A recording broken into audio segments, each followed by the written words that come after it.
Hedhi yako isiyokuwa na mpangilio sahihi ndio inayofanya wewe usiweze kubeba mimba. Yaani unajikuta unapata hedhi tarehe 5, mwezi unakuja kupata hedhi tarehe 15, au inawezekana ulipata hedhi tarehe 5 lakini tarehe 15 ya mwezi huo tena unaweza kupata hedhi tena. Lakini pia kuna wapo ambao huwa wanapata hedhi kwenye siku 15 mpaka hadi siku 20. Yaani mtu ameanza hedhi tarehe 1 mpaka hadi tarehe 20 bado yuko hedhi. Ukimuuliza anakwambia haina shida, kwa sababu inakuja kidogo kidogo. Hiyo inafanya usiweze kubeba mimba kiurahisi, kwa sababu cha kwanza hauwezi kujua siku zako za hatari ni zipi, lakini pia ukiona hivyo ujue una changamoto ya hormone balance, na ndio maana mayai yako hayapevuki na hauwezi kubeba mimba kiurahisi.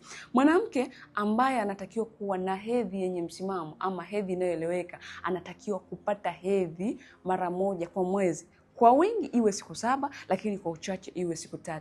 Hiyo hedhi ya kupata siku 11, siku 12 ama siku 9 ni changamoto ya hormone tayari. Kwa hiyo hakikisha unarekebisha hedhi yako ili iweze kukaa vizuri. Upate kujua una mzunguko wa siku ngapi, upate kujua una siku yako ya hatari ni ipi, lakini mayai yako yaweze kupevuka katika kile kiwango ambacho kinatakiwa na uweze kuondokana na changamoto hiyo. Naitwa Madam Bahati na nibahatika kuona video hii.